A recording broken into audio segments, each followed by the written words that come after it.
बिहार के एक शांत हरियाली से भरे कस्बे में 14 साल की सिया अपनी माँ और पिता के साथ रहती थी। घर मिट्टी का था।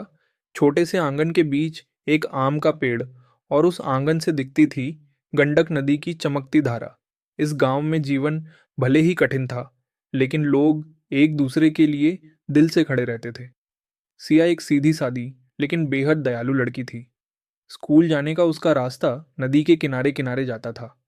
हर सुबह वह उसी रास्ते से जाती और शाम को लौटते समय नदी को कुछ देर देखना उसकी आदत थी। उसे लगता था कि नदी उसकी बातें सुनती है, उसके राज जानती है और उसे शांत कर देती है। उस शाम कुछ अलग था। मौसम अचानक बदल गया था। आसमान हल्का धुंधला था, बादल नीचे तक झुके हुए थे और नदी अपने सामान्य शोर से थोड़ा ज्यादा बेचैन लग रही थी। सिया अपने कदम धीमे करती है। उसे महसूस होता है कि हवा में एक अनजानी खामोशी है, जैसे प्रकृति कोई चेतावनी दे रही हो। वह अपने बैग से पानी निकालकर एक घूंट पीने ही वाली थी कि उसकी नज़र अचानक नदी किनारे कुछ हिलता हुआ सा दिखता है। जब उसने ध्यान से देखा तो उसका दिल जोर से धड़क उठा। एक औरत, लगभग 40 से 45 साल की, मिट्टी पर गिरी हुई थी। साड़ी भीगी हुई, हाथ कांप रहे थे और सांसें बहुत तेजी से चल रही थीं। उसके पास कोई नहीं था। पहले डर, फिर हिम्मत। सिया की सांसें अटक गईं। उसका मन कहता, भाग जाओ, लेकिन उसका दिल कहता, ये इंसान है, मदद चाहिए। वह दौड़ते हुए औरत के पास पहुंचती है। आंटी, सुन पा रही हैं? आप ठीक हैं? औरत ने हल्की सी कोशिश की आंखें खोलने की, लेकिन वे आधी बंद ही रह गईं। उसकी सांस बिल्कुल अनियमित थी, जैसे हर सांस के साथ वह लड़ रही हो। सिया तुरंत अपने बैग से पानी की बोतल निकालती है। औरत के होंठों पर बूंदें गिराती है। उसके हाथ कांप रहे थे, लेकिन वह रुकती नहीं। धीरे धीरे औरत की सांसें थोड़ी सामान्य होने लगीं। उसने सिया की ओर देखने की कोशिश की। उसकी आंखों में डर, दर्द और राहत तीनों एक साथ थे। सिया ने उसका सिर अपनी गोद में रखते हुए कहा, आप चिंता मत कीजिए, मैं अभी मदद लाती हूँ। हवा को चीरती हुई दौड़। सिया गांव की ओर भागती है। उसके पैर घास पर फिसलते हैं, पर वह रुकती नहीं। उसके मन में सिर्फ एक ही बात थी, अगर मैं देर कर गई तो कुछ बुरा हो सकता है। वह घर पहुंचकर आवाज लगाती है, पापा, जल्दी चलिए, नदी किनारे एक आंटी गिर गई है। रमेश तुरंत बाहर आते हैं। बिना कुछ पूछे वे सिया के पीछे दौड़ पड़ते हैं। दोनों मिलकर औरत को उठाते हैं। रमेश कहते हैं, सिया, उसके पैर बहुत ठंडे हैं, जल्दी अस्पताल ले चलते हैं। दोनों उसे सहारा देकर पास के छोटे अस्पताल ले जाते हैं। डॉक्टर, जो उम्र में बड़ा है लेकिन दिल का अच्छा है, तुरंत जांच शुरू करता है। कुछ देर बाद डॉक्टर नरमी से कहता है, अगर इसे 15 मिनट देर से लाते तो शायद बचाना मुश्किल हो जाता। सिया के पिता सिहर जाते हैं। सिया गहरी सांस लेती है। भगवान का शुक्र है। अगली सुबह एक अनोखा दृश्य।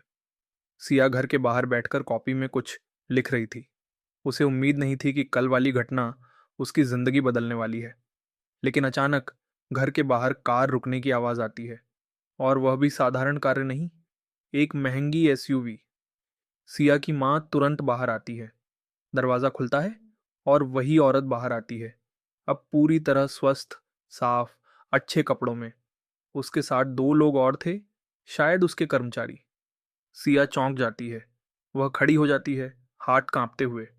औरत उसके करीब आती है और भावुक होकर कहती है, बेटी, अगर तुम नहीं होती तो मैं शायद आज जिंदा नहीं होती। सिया की आंखें भर आती हैं। वह कुछ कह भी नहीं पाती। अब आती है असली सच्चाई। औरत धीरे से मुस्कुराती है, शायद तुम्हें नहीं पता मैं कौन हूं। सिया और उसके माता पिता ध्यान से सुनते हैं। मैं पटना के सबसे बड़े स्कूलों में से एक की डायरेक्टर हूं। मैं कल यहाँ जमीन देखने आई थी, पर अचानक चक्कर आ गया और मैं नदी किनारे गिर पड़ी। सिया और उसके माता पिता एक दूसरे को देखते हैं। वे हैरान हैं, अवाक हैं।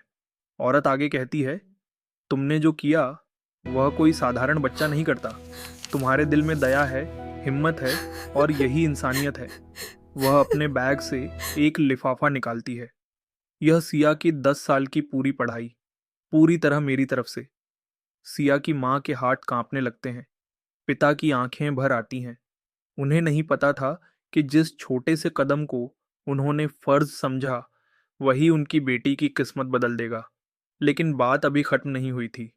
सबसे बड़ा उपहार, औरत आगे कहती है, और जब यह 12वीं पास कर लेगी, अगर यह चाहे, इसकी कॉलेज की फीस भी मैं भरूंगी। सिया के पैरों के नीचे से जमीन खिसक जाती है। उसकी आंखों में अचानक दुनिया 12वीं पास कर लेगी, अगर यह चाहे, इसकी कॉलेज की फीस भी मैं भरूंगी। सिया के पैरों के नीचे से जमीन खिसक जाती है। उसकी आंखों में अचानक दुनिया भर के सपने चमक उठते हैं। वह रो देती है, खुशी के आंसू, राहत के आंसू, उम्मीद के आंसू। वह औरत सिया का माथा चूमती है और कहती है, बेटी, तुमने मेरी जान बचाई, अब मैं तुम्हारे सपने बचाऊंगी। अंत में उस शाम नदी पहले से ज्यादा चमक रही थी। सिया उसी जगह खड़ी थी जहां उसने कल किसी की जान बचाई थी। उसने धीरे से हवा को छुआ और कहा, माँ कहती थी, किसी की मदद करना कभी बेकार नहीं जाता। और आज वह बात सच थी, पूरा सच।